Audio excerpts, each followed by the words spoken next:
มหาภัยพิบัติปอมเปอี นครแห่งความตายเบื้องกูถูกขังใต้ลาวาเหตุการณ์ภัยพิบัติครั้งร้ายแรงที่สุดของมนุษยชาติแห่งหนึ่งและยังคงเหลือร่องรอยให้คนรุ่นหลังได้ศึกษาคงจะเป็นเหตุการณ์ไหนไปไม่ได้นอกจากเหตุการณ์ภูเขาไฟวิสุเวียระเบิดถล่มเมืองปอมเปอีจนจมอยู่ใต้เท่าฐานฆ่าผู้ชีวิตคนมากกว่า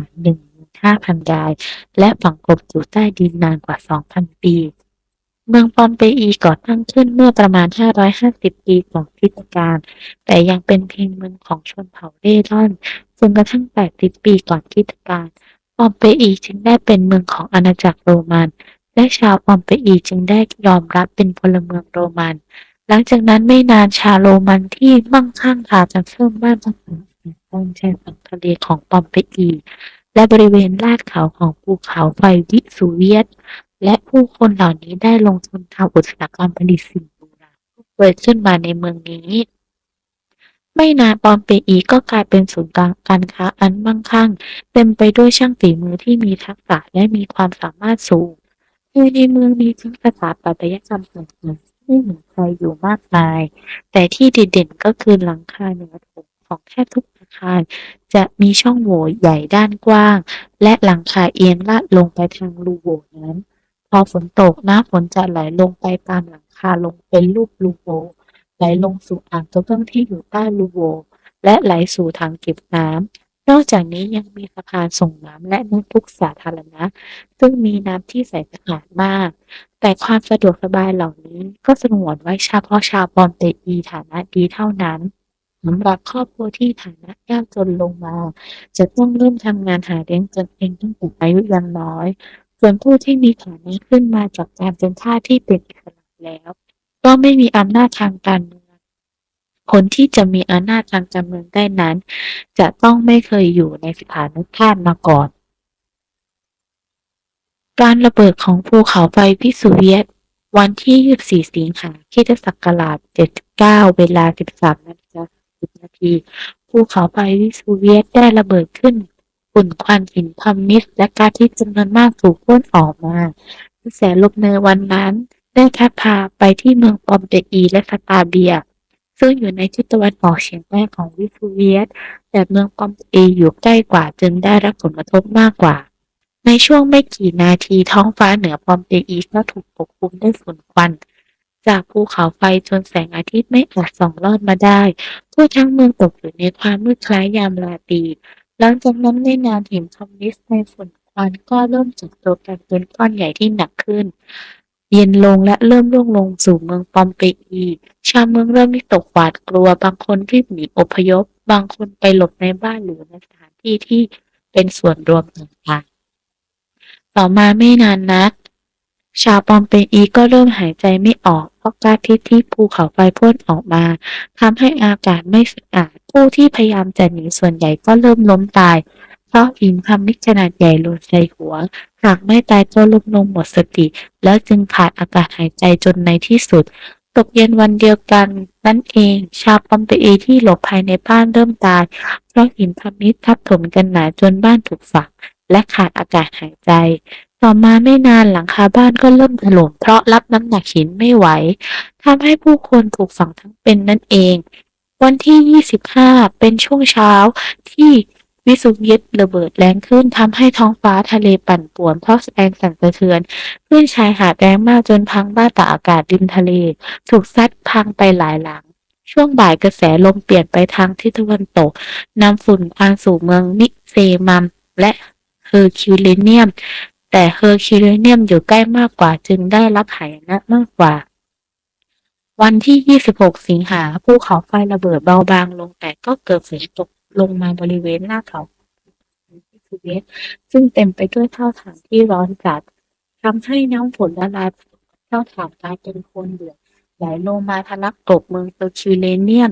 ชาวเมืองหลายร้อยคนเสียชีวิตแต่ก็ถือเป็นเพียงส่วนน้อยเพราะส่วนใหญ่ได้ล่องเรืออพยพไปแล้วไม่นานภูเขาไฟที่ทูเวตก็สงบลงผู้รอดตายได้กลับไปยังเมืองของตน และได้นำซากอาคารที่โผล่พ้นเข้ากลุ่มกันไปใช้ประโยชน์อย่างเสื่อมการค้นพบซากและการขุดค้นศึกษาเมืองปอมเปอีในคริสตศักราช 1534 ได้มีการขุดซากพบเมืองปอมเปอีเป็นครั้งแรกแต่ก็ไม่ได้รับความสนใจนักต่อมาในคริสตศักราช1279คนงานศึกทางส่งน้ำขนาดหนึ่งได้ขุดมีเจอซากสิ่งก่อสร้างแบบโรมันรวมถึงเหรียญเงินและรูปปั้นซึ่งพวกเขาได้เคลื่อนย้ายออกไปและดำเนินการสืบทอดต่อในคริสตศักราช1748ตระกูลบูบงเชื้อสายของราชวงศ์บูบงซึ่งในขณะนั้นเป็น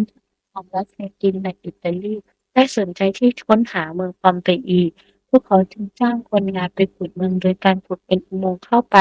จนพบเมืองและจึงนำสิ่งของมีค่าออกมาและเก็บรวบรวมในพิพิธภัณฑ์ส่วนตัวของตระกูลบูบงนั่นเองรัฐต่างๆในอิตาลีที่ได้เข้าร่วมกิจกรรมเดียวกันในปี1800ส่งผลให้ตระกูลบูบงล่มสลายชาวอิตาลีจึงให้ความสนใจกับปอมเปอีมากขึ้น หัวหน้านักพนาโบราณคดีเขาได้คิดวิธีอันน่าทึ่งในการขุดซากปอมปีโดยการเก็บข้อมูลที่ผู้ประสบภัยที่ถูกลาวาทับและร่างกายได้เน่าสลายไปตามกาลเวลาเหลือเพียงกระดูกโดยทรงอากาศที่มีลักษณะมนุษย์ในอิริยาบถต่างๆ โดยการก่อปูนปลาสเตอร์ลงไปจนเต็มโพรงมนุษย์นั้นแล้วรอแห้งจนผุดขึ้นมาทำให้เห็นถึงภาพสุดอันท้าทายของเมืองหลายร้อยคนก่อนที่จะตายสิ่งที่ได้ออกมาคือรูปร่างของมนุษย์ในสภาพเกือบสมบูรณ์ที่สุดนอกจากนี้สิ่งของทรัพย์สมบัติที่พบเกี่ยวข้องกันของเขานั้นก็ยังช่วยบอกฐานะของแต่ละร่างเช่นโครงกระดูกที่มีตุ้มหูหรือสร้อยทองคำก็ย่อมชี้ชัดว่าเขาผู้นั้นอยู่ในตระกูลมั่งคั่ง ส่วนท่านั้นก็ระบุง่ายโดยเห็นได้จากโซ่ที่ล่ามไว้ทั้งข้อมือในยามที่รู้ว่าภัยมาถึงตัวชาวปอมเดอีทุกคนจะหยิบฉวยคว้าของถึงมีค่าที่สุดติดตัวไปโดยบางเจ้าถึงกับมีลูกกุญแจบ้านอยู่ไว้อยู่ในมือ นอกจากนี้ยังพบได้อีกว่าในชั่วโมงแห่งวิกฤตนั้นพวกเขาทำอะไรและตายอย่างไรหลายคนเสียชีวิตอยู่ภายในบ้านเนื่องจากมีภูเขาไฟระเบิดและพ่นเท่าฐานโปรยปลายลงมาราวกับหาฝน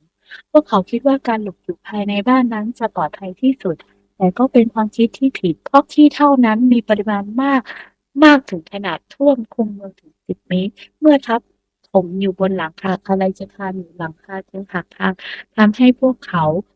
ติดอยู่ในบ้านกลายเป็นซากศพหลายร้อยอยู่ในอาการใช้มือปาก